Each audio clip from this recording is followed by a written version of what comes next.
Hello, everyone. Thank you for joining today's DoD Environmental Planning and Conservation webinar series presentation. As a reminder, today's presentation will be recorded and then posted on the Cultural Resources Denex website under News and Outreach. Today's presenter is Jayne Aaron, an environmental planner and architectural historian at EA Engineering Science Technology Incorporated. She will be discussing the Climate Adaptation Guide. Following the presentation, we will have time for questions. Before we get started, please take a moment to make sure your phones or web browsers are on mute. And with that, I will turn it over to Jayne. Thank you.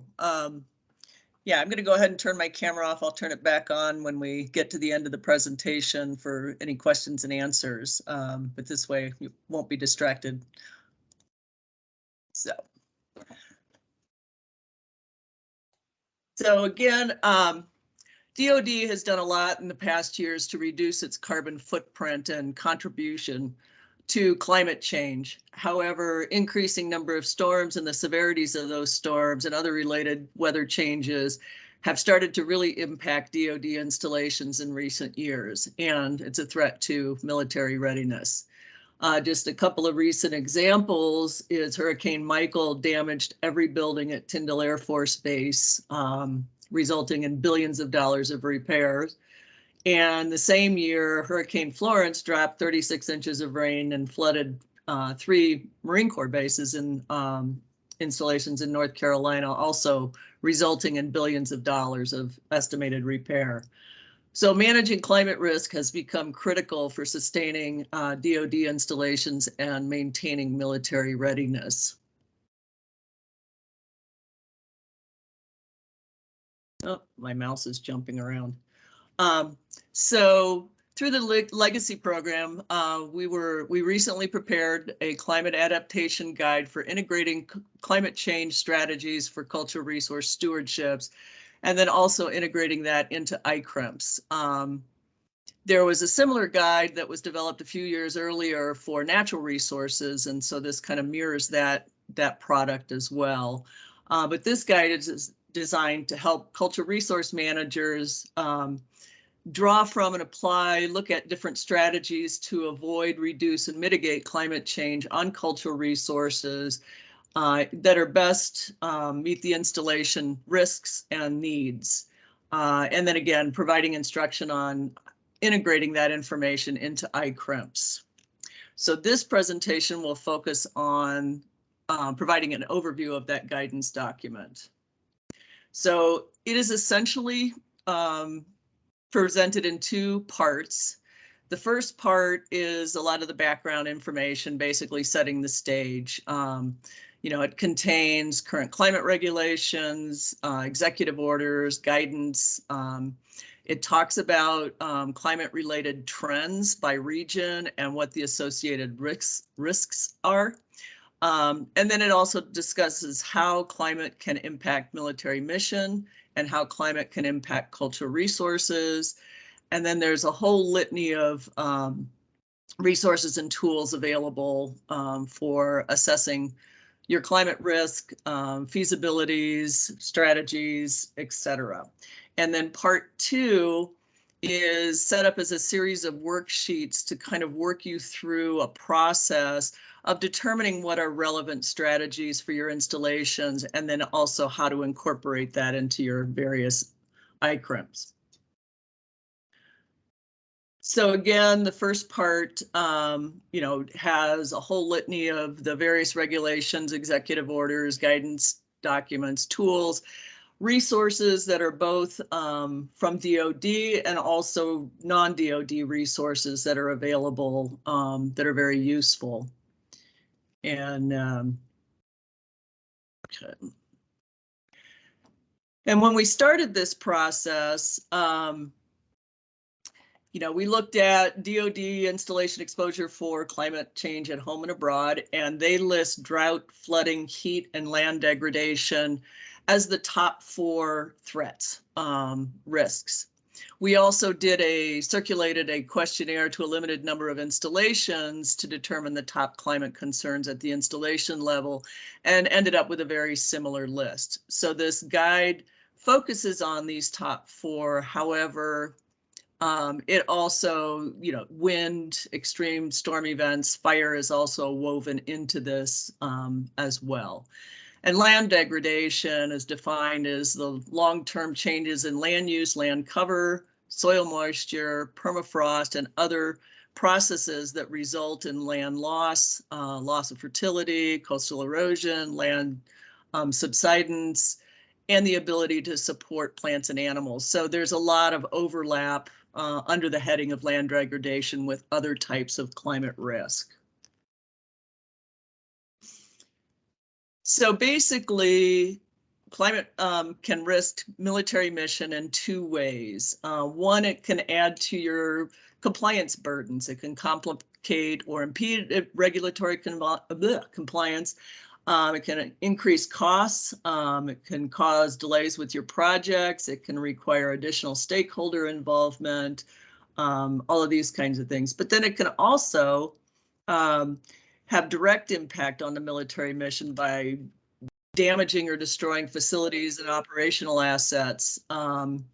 It can speed up deterioration of buildings and facilities that may not only be historic, but essential to maintaining military operations. And it can also cause training restrictions. And again, climate change risk can vary at the installation because they vary at the regional level. So just some examples, and there's lots of examples of this type of thing within the guidance document, but just taking like drought, for example, can impact your soil function, can cause soil loss and erosion, it can damage infrastructure, it can increase dust and impacts to air quality and increase your fire risk. And how that translates to impact to mission is it can reduce the carrying capacity of the land. It can increase maintenance costs for roads, runways, utilities, might have put limits on rotary aircraft flight operations or training, and it also might reduce live fire training. And then how those translate to impacts to cultural resources, if we look at drought, which also typically leads to increased wildfire, as you can have loss or damage of associated historic structures. You change again in your vegetation density and composition, can make the land more susceptible to erosion and flooding, which can impact cultural resources. And then just fighting the fire might do damage to historic structures from the fire retardants. On the opposite end of that, if you have higher humidity, that can cause wood building materials to swell and crack, and it might impact other architectural features, and it can lead to increased rot and mold in wood and other organic materials.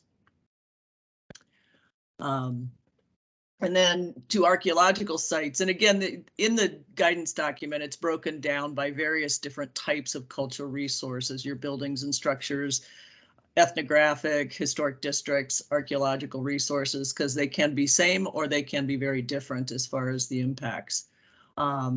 But flooding and saltwater intrusion can, again, cause erosion on archaeological sites. It can cause artifacts to deteriorate because the water or soil chemistry changes. Heat and permafrost melt, again, can increase erosion and cause more decay in organic materials that might be associated with your sites. So basically, there are three approaches you can take when addressing climate change. You can mitigate for the loss.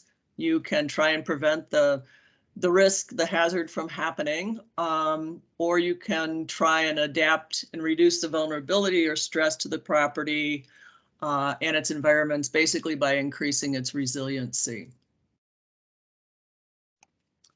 So some examples of this are, for mitigate for losses, you might not take any action. There'd be no changes to your plans, and not taking action is a decision. And it may be appropriate to make that decision if your installation, the vulnerabilities are very low. You may decide to, if you aren't already monitoring, you may decide just to monitor resource conditions and determine some triggering event in the future that might make you change your mind and do something different. You can accept the fact that you can't save this resource and you just document, data collect, and just let nature take its course. And probably less likely, but could be part of the mitigating for the loss is interpreting the change and having that become part of the historic context or the story that's associated with that particular resource. Preventing the hazard from happening. You can relocate or the resource or allow it to move. The most iconic example of that is Cape Hatteras Lighthouse, where they moved it inland to get it off the coast that was eroding away. And other examples are you might have some culturally significant species and that the habitat is just no longer suitable. And so you allow that migration or shift in the range to occur. And then you can also look at adapting to reduce the vulnerability. You can offset the stress, possibly looking at, doing living shorelines or revegetating after a fire or flood. You might look at changing wildfire management techniques in order to offset that stress. You might look at improving resiliency. There's products coming on the market that are building products that are more fire resistant or might withstand higher winds, or you might look at elevating a building above the projected flood level. You could look at capping an archaeological site in some fashion that just improves its resiliency. And again, managing the change.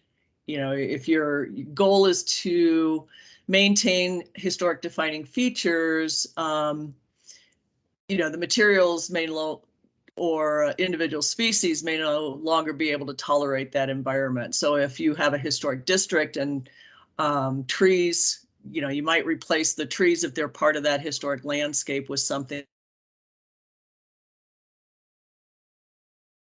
that can, just a picture of building that's being elevated to above floodplain level.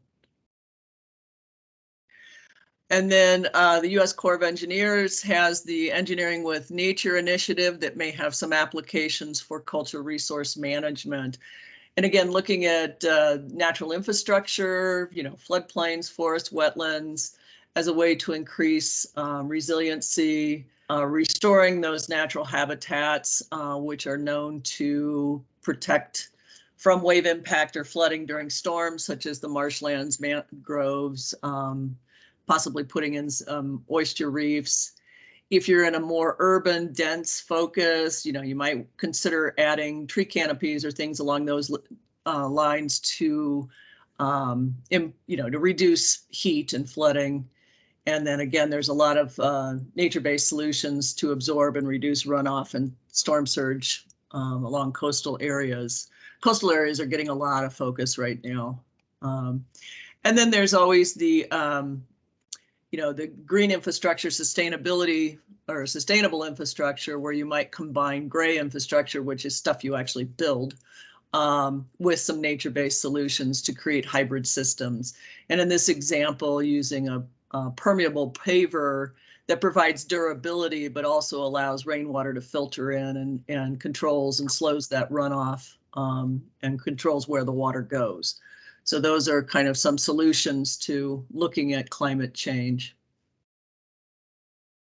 Then the second half of this, of the guidance document, as I mentioned, is how do you integrate your plans into your ICRMP? And basically there's two ways to do that. One is if you are embarking on a big update to your ICRMP, you can integrate throughout the document. If you're not in a position to be updating your ICRMP and you don't want to do that at this point or whatnot, you can just add an appendices into it in the short term, and then when you are ready, go back in and integrate it throughout. But in order to do this, to think through the process, and then also document what your plans are, we created a series of worksheets, and they kind of line up with major sections of an ICRMP, and understanding that each service, their ICRMP templates are slightly different. So sometimes these aren't exactly clean, but they tend to be the major sections. So you have your upfront section, which just has your general information and overview. And so worksheet 1 captures that background information. Then there's typically a section that has a profile of the installation and gives the physical and natural setting, and that's a good place to integrate what climate risk you might be experiencing and what the projections of the climate trends are. And then the third section is where you're looking at other things that might be impacting your cultural resources.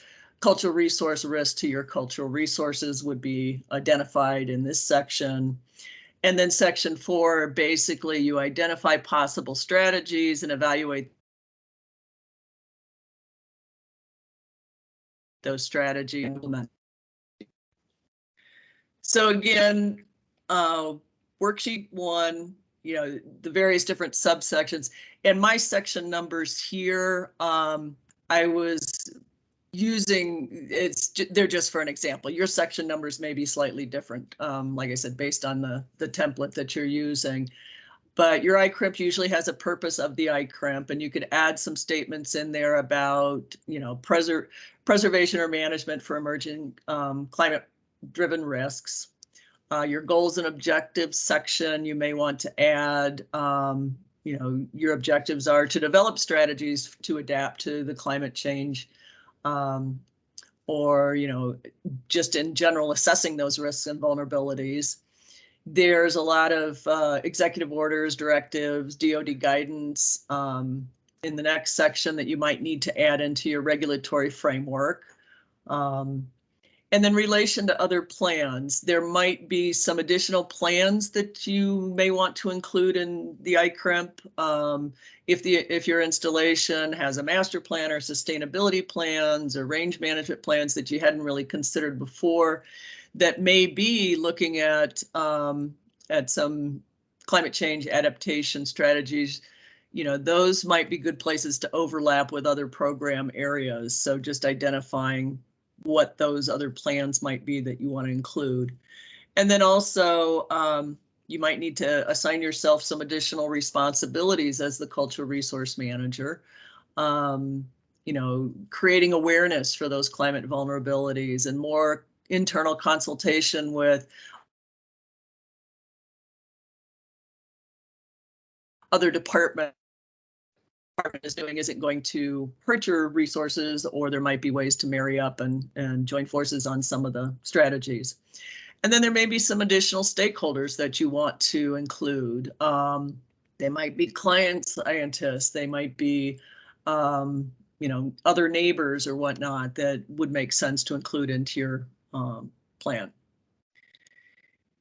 And then, so basically worksheet 1, like I said, is just the upfront information. And then we move into worksheet 2, and these, the worksheet 2 through 4 series kind of build on each other. So it helps you think through,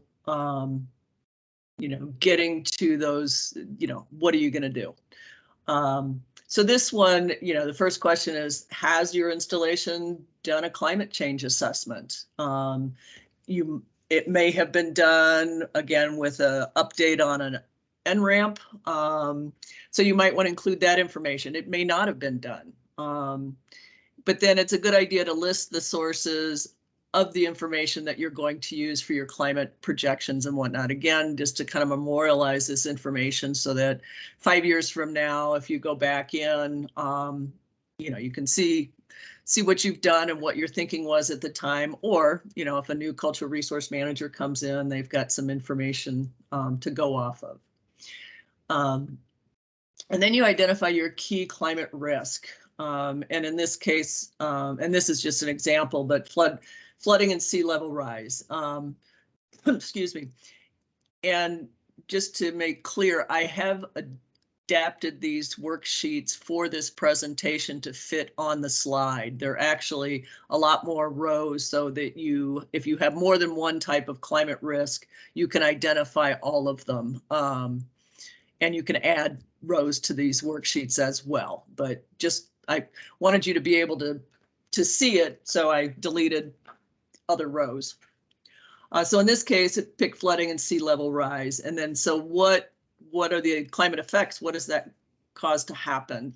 And again, you would select the ones that are pertinent to your installation. So in this case, I picked loss of coastal land, damage to infrastructure, land subsidence, and saltwater intrusion.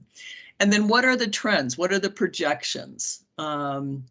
In this case, they're projecting a 7 to 10 foot sea level rise within the next 50 or 60 years. You might pick a shorter duration. The projections that you use, again, could have different durations or whatnot, but oops, sorry. Okay. And then, so then the next worksheet, you start to pull together, compare or marrying this up with your specific resources. So on the first column, you would list your cultural resources. And in this case, you might need to pause and think about it a little bit, because you could list each of your resources individually, or are you going to lump them or split them? And in this case, you can see this particular landmark has 335 features. So if I listed all of those individually, it would be a really, really, really long table. But in this case, they're all the same type of feature. They happen to be World War II concrete features that are being exposed to all the same climate risks. So I can lump all these together. You might have different types of resources, such as you might have some historic buildings or some ethnographic features or archaeological sites. And there are separate worksheets for each of those types of resources, because the impacts and whatnot would be different. And probably your strategies for addressing the risk would be different as well. So, again, you might want to start down the path of lumping or splitting, and then it makes sense to group them back together because they're all going to be affected the same. Or you might decide, oh, I really need to split these apart because they're going to be affected differently. So anyway, we've got this historic landmark. It's getting its risk is sea level rise, and then picking out the types of impacts that will occur to those. And these are all in these tables 4-1 through 4-3 in the guide, depending on the type of cultural resource. And then, what is the vulnerability? Is it high, medium, low, very high? And it's a good idea, again, to put your reasoning in as to why you're picking that that degree of vulnerability, just to capture what you're thinking. And then also determine, is this a risk to the mission? Not the climate change, but is the loss of this cultural resource a risk to the mission? And in this case, no. These are World War II features. They have nothing to do with the current mission of this particular installation. And so the risk to the mission is low. And that becomes important later when, you're looking at, if you have limited amounts of funding or that you can address these with, you might want to target the ones that do have a higher risk to the mission. And then there's a series of worksheets to work you through determining what your strategies are, what your approach is going to be, and then, evaluating those. So in this case, again, the landmark with the sea level rise, and we have our approaches here, the mitigate for loss that we discussed earlier, or reduce the vulnerability. And under mitigate for loss, there might be a couple of different approaches. Again, you might want to just look at monitoring because it's too soon. You might determine what a trigger point is that you would move into a different strategy. You might, determine that, if the sea level is really going to rise 10 feet and your island's only 11 feet above sea level, you're going to document and release that there's no way you're going to be able to protect or those resources. And then again, another strategy might be to try and reduce the vulnerability by improving, the resiliency of these features, and that maybe changing the materials just to enhance the survivability. And then we want to evaluate those strategies. And again, I dropped one off just so that they'd fit on the page. So looking at monitoring, our first strategy, if you go down the column, is this effective in meeting, your cultural resource management goals? It would be low. You're not protecting in this case. However, you are getting a little bit of additional data collection out of the process. Would this be effective of meeting any other installation goals? And probably pretty low. Again, you'd be collecting additional information that might inform other climate decisions, but is it feasible to implement? Yes. And the cost would be relatively low. And so, then you kind of decide, do you want to move this forward as a strategy and to consider, and it would be adequate, probably just in the short term. And then looking at our vulnerability, adapting the vulnerability, as far as meeting our cultural resource goals,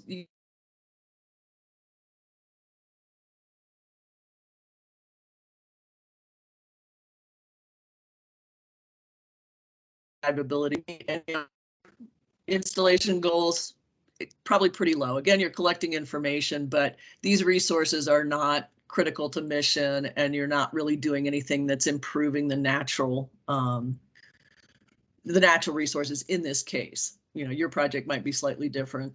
And is it feasible? Yes, it's feasible to do. In this case, the costs are probably going to be pretty moderate to high, depending on the number of sites and whatnot that need to be addressed. And but however, it's probably the best option you've got for long-term preservation. And then this one is thinking through, how would you implement those projects? In the case of the first one, it would probably fall pretty much on the cultural resource manager.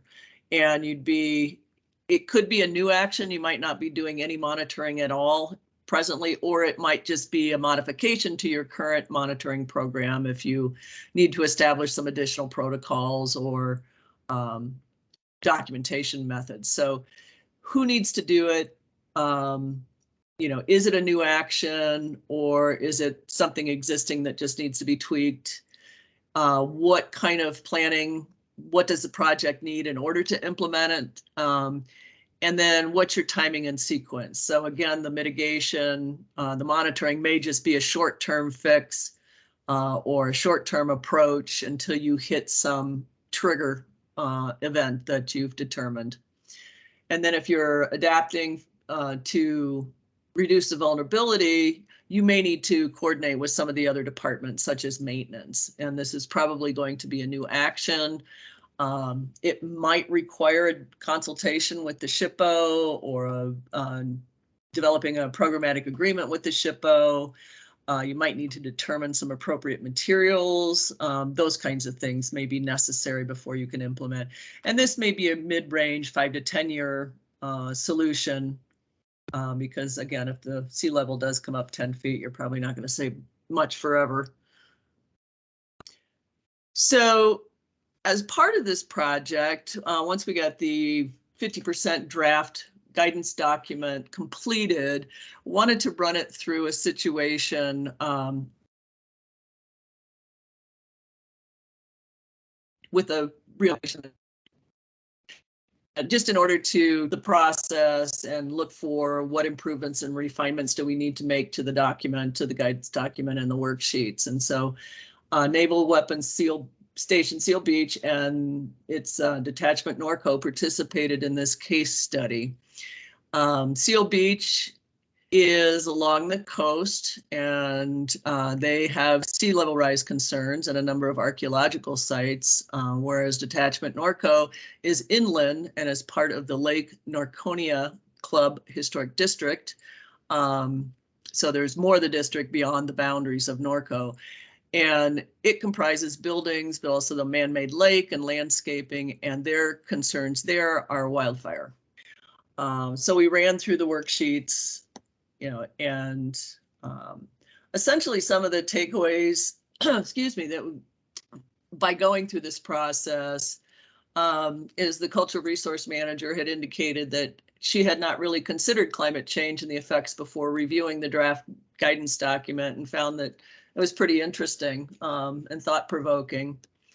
Another thing that came out of this is that the ICRMP, the current ICRMP, may already have activities that support climate adaptation. They just might need some minor tweaking in order to be more suitable for climate change. It was requested that more pull-down menus be incorporated into the worksheets. I originally had developed them in MS Word, which has very limited programming capabilities. So now the worksheets are available in both Excel and Word. So you can take your pick on which version you want to use, whether you want more pull-down menus or actually want to add your own unique data in there. Also, your GIS may be a good source of information for climate vulnerabilities. Typically, you might have vegetation types and hydrology and topography, and those might be quite revealing as to identifying areas of concern.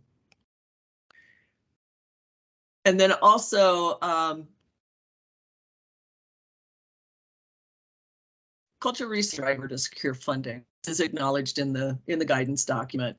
And so, your strategies that you select, also have to be feasible to implement. So just keeping that in mind. And so you might not be able to move a lighthouse, but anyway, so just keeping that in mind. So, and it's probably unlikely, at least right now, that you're going to get funding for projects that solely mitigate for future potential change. So targeting resources that are critical to the mission may be one way to secure that funding by elevating the importance of those particular resources, which again is why we went back in and incorporated thinking about, are they critical to the mission as part of the thought process, the planning process. Integration with other plans. There could be, your installation could have numerous other plans, and tracking them all down and reviewing all of those plans could be very time consuming. So there's that, but however, integrating your cultural resource strategies with other programs and projects may be a way to get funding for those projects, and probably your ICRMP or building maintenance plans, and possibly if you have a sustainability plan, would be the most important ones to look at for opportunities. So that's my presentation, and we can open it up for questions. Thank you, Jayne. I know I just want to get ahead of this before everybody starts asking, because we have received several emails about it. And maybe where at in the point, I would like you to answer that the climate adaptation guide is not ready for the release, correct?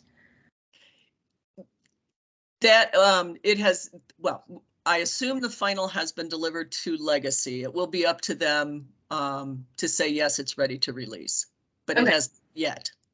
Okay, I just want to get ahead of that because, like I said, like we've gotten several emails about that, about your presentation and the climate adaptation guide. So I just want everybody to be aware that it's coming. It's being reviewed right now, and it will soon be posted on the DENX website. Kate Papillion did post it where it will be at in the chat, and we can surely post it again, the link to where we posted on DENX. If anybody has questions, please take yourself off of mute, and you can certainly ask Jayne your questions. While people are getting up the courage to do this, one question is, have federal agencies been in non-compliance with Section 110 for not acting to prevent climate change and its effects on historic properties? Yeah, it's certainly under 106. Neglect is an adverse effect. But it's, in my experience, it's been very difficult, you know, unless there's a proposed undertaking to get the funding. But yes, if you do nothing and you have resources that are under your stewardship, it's technically an adverse effect. And this is Kate speaking up too. I mean, I think part of the I think we're certainly not going to see anyone coming at us and saying, hey, oh my gosh, there was a fire and you didn't protect this building. And so thus, you know, I managed to mute myself. Sorry about that. Thus, you know, you didn't give the ACHP the opportunity. Like, I don't think that we're going to see that with climate change now. We may see that in the future. You know, the ACHP, there's some folks on the line. Today I saw them join, so hello to them. They're putting out a climate change policy. We're working on it this week, in fact, with the upcoming business meeting. So I think we're just now kind of wrapping our heads around climate change. Sorry, I should have turned my phone off. And how it's going to impact stuff. And so I think it might be coming in the future, but I don't think it's going to be immediate. That's why it's so important to kind of jump on it now. Over.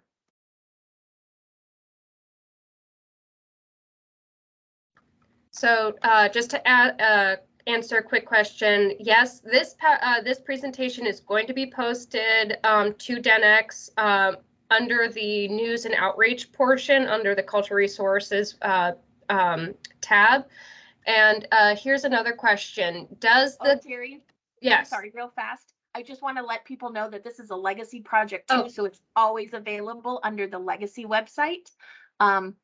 On DENX as well, and I'll post that in the chat. And then I wanted just to point out real quick, before we get to more questions, right now, if you guys want to go to the legacy page, you can sign up to be on the legacy listserv. That's where you see information about future webinars, and also things like the guide is being posted and new projects that are coming out. So check it out there. And sorry, that's it. I'll let you go, Jerry. No, thank you. Jayne. Thank you for saying that.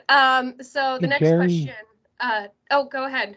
Sorry, this is my James Beers. I kept getting, before you go any further, I kept getting these little pop-ups for me to admit people to this webinar. I don't know that I was supposed to see that. I don't know if anybody else saw that, but That's interesting. people waiting. That's interesting. And I will talk to Aubrey, the person who is supposed to be, who's set this all up, and we'll have a good question to talk about how that happened later. Thank you for letting me know about that. Where was I? Does the guide address incorporation of federal flood risk management standards? Not specifically, no.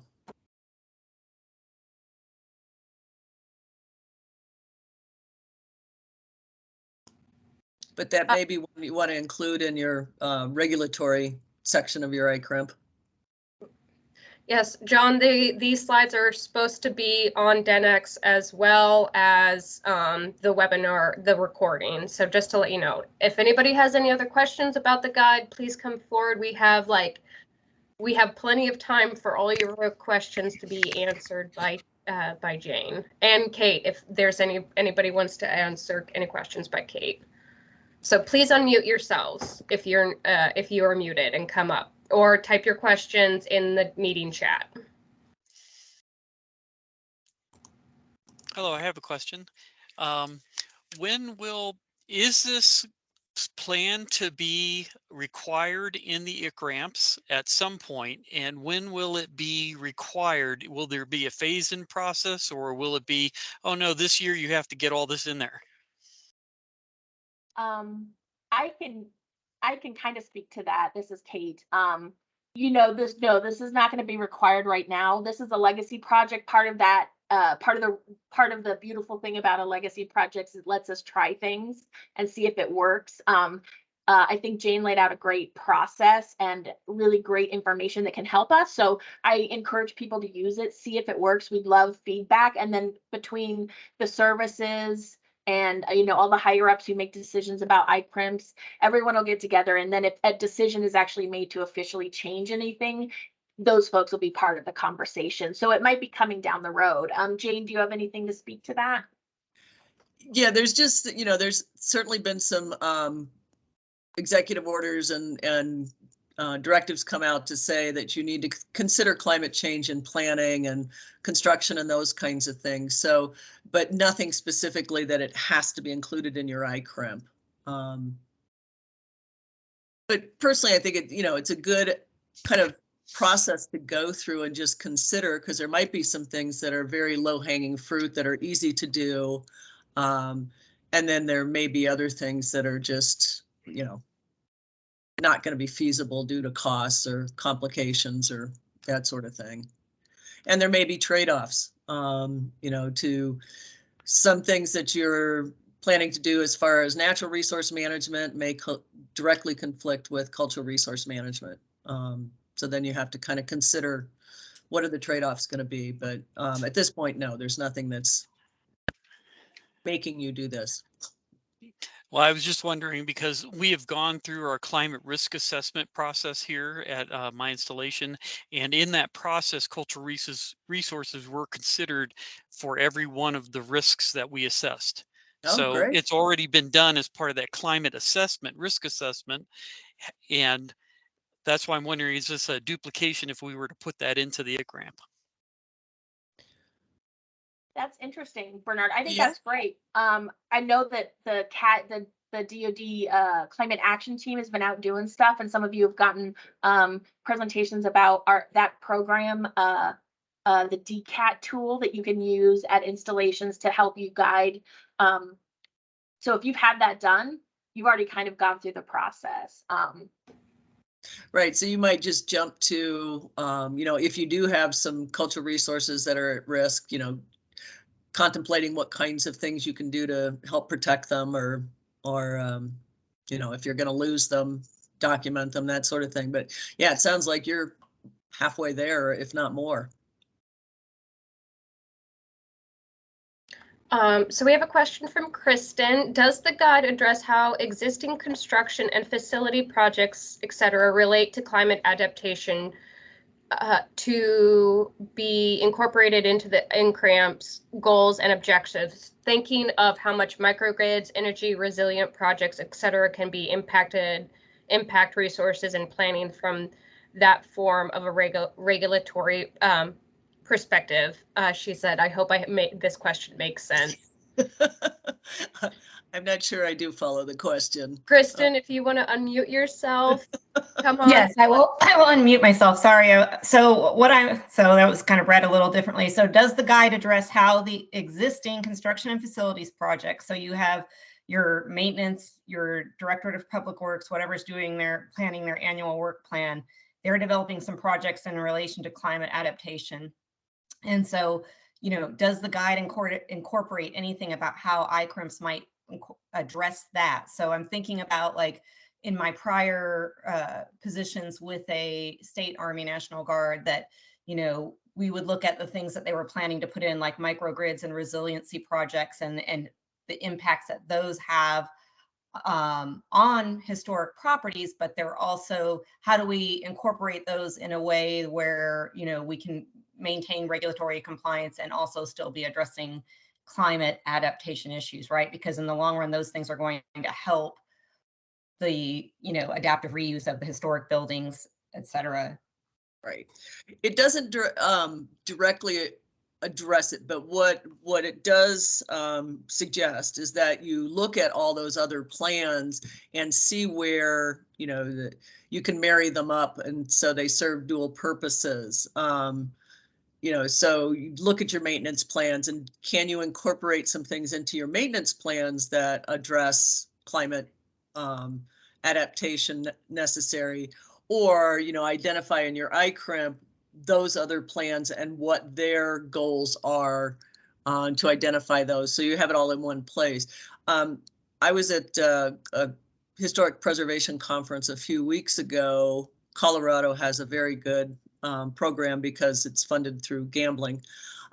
Anyway, and they were talking about a lot of the themes around the conversations and the presentations were kind of needing to relook at historic preservation to incorporate the changing climate, and things like reducing energy, reducing carbon footprints, and all of those kinds of things. So I think it's coming. I think the industry is going to start moving, figuring out ways to broaden historic preservation to make room at the table for these kinds of things. And, Kristen, to that point, I think that at the policy level, certainly the DoD is looking at these projects and realizing, that cultural resource management and nature-based solutions to protect cultural resources are similar to protect natural resources as well as built resources. So there's a lot of overlap here. So I think that Jayne's right, that it's coming. And right now, I don't think there's a way to, I heavy press ICRMPs to the master plan folks and to the MilCon folks. And so, any advice that you guys have about how we best integrate that so that we're part of the conversation. One of the things that this is a good time to mention, another plug, is that the legacy program is looking for nature-based solution projects for funding next year. They're focusing on 3 specific areas regarding the increasing the resilience of built or natural infrastructure to address climate-driven risks to natural or cultural resources. So the 3 lines of effort are resilient, built, and natural infrastructure. That's the line effort number 3. I apologize. There's not 3 line efforts. So anyway, I can give you more information on that if you guys are interested in looking at that. But we're doing a lot of nature-based solutions at our level at the OSD side, policy side. And so I'm hoping that we can get more integration, but I would love, like I said, any kind of thoughts or ideas on that. Over. Excellent. Thank you so much. Over.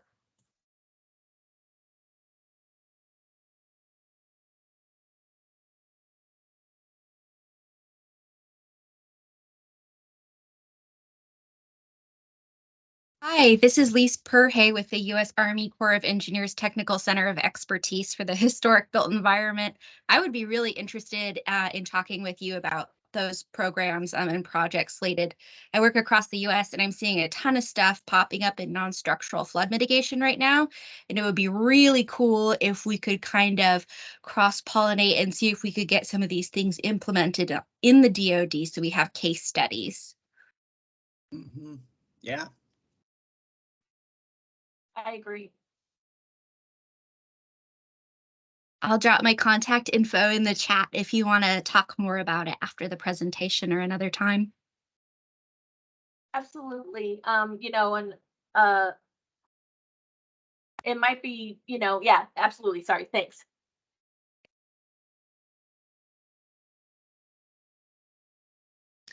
We have a question from Rachel. Can anyone discuss the ICAT tool that was mentioned? I have never heard of that.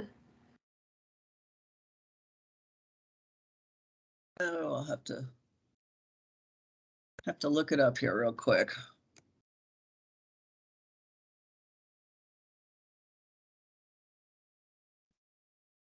So I can speak to that. That's the Department of Defense's DCAT tool. So that's why it's DCAT. So it's the climate, oh man. Shoot. I'm in so much trouble for not getting the name right off first, guys.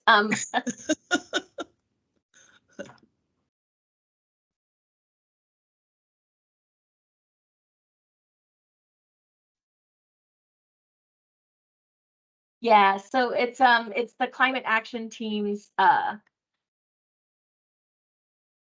oh, thank you. Sorry. Thank God for someone here.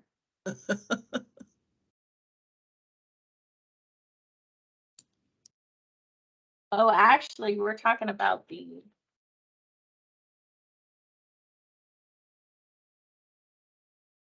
DCAT, the climate assessment tool. Let me drop the link in the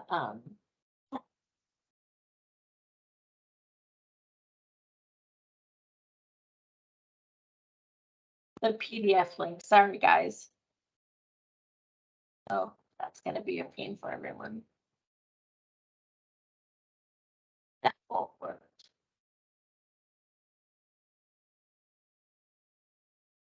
Well, Kate, while you're doing that, did this guide look into how this may affect tribal relations in protecting sites, TCPs, etc.? Not in detail. Again, you know, you may need to pull in additional stakeholders, or you may need to engage your stakeholders with additional, you know, with different topics, additional conversations, but it doesn't get into, you know, other than what's required in your normal program with the ICRMP, it doesn't get into specifics with tribes and climate change. But again, it might be part of the conversation you want to have with the tribes you are consulting with.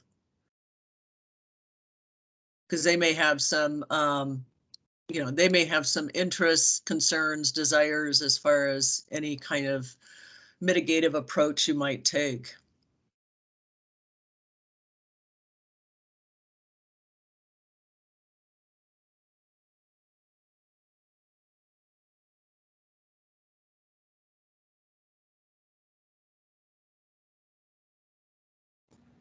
Hi, Kate and Jane. This is Allison Rubio from the Air Force. It sounds like you are interested in updating the guide once it's used.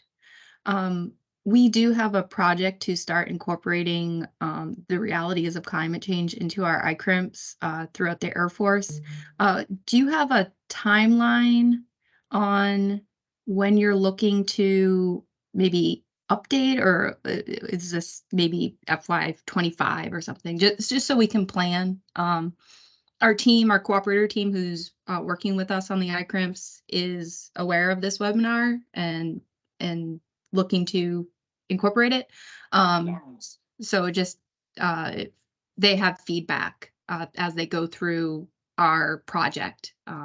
Just want to kind of plan it out. Absolutely.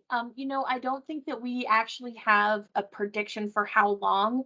I think we're open to talking with the services about what their strategy is, because we're so new at this. I mean, everything's kind of coming at the same time. I don't think anyone needs to wait. I would certainly be willing to coordinate doing it at the same time and learning from each other. Or if, you guys want to take the ball and go first, and then we can adjust things based on that. I mean, I think it's kind of, we're going to have to kind of do it all at the same time. So I'm open to talking about how we do that, so that it's beneficial for all and we're all learning from each other and not, reinventing the wheel. Okay, Right. sounds Yeah. good. We already have 4 installations who are just kicking off with the team, so. Great. Yeah, I'd be interested in getting feedback, and also too, it took a couple of years to pull this guide together, and in the resource section, it's almost every day there's new tools, resources, information coming available. So, what is currently in the guide certainly is not the end all, because there just is so much going on in the world of climate change now, and there's great information becoming available all the time.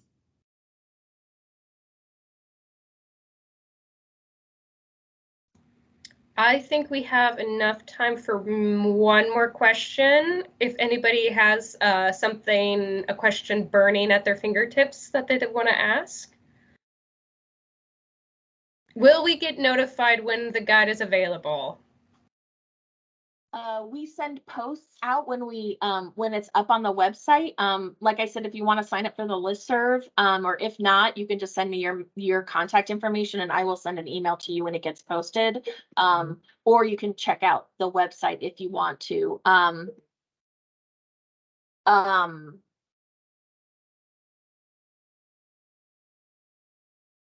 think that's it. Yeah, sorry, that's it. It's I think we'll just ask this one last question. Not a question, but has there been guidance on incorporating traditional knowledge available at the U.S. Climate Resilience Toolkit site? Yeah, absolutely. I think that's something that's gonna that we're talking about as well. The ICRMP is putting out guidance on that, and the DoD is looking at that as well.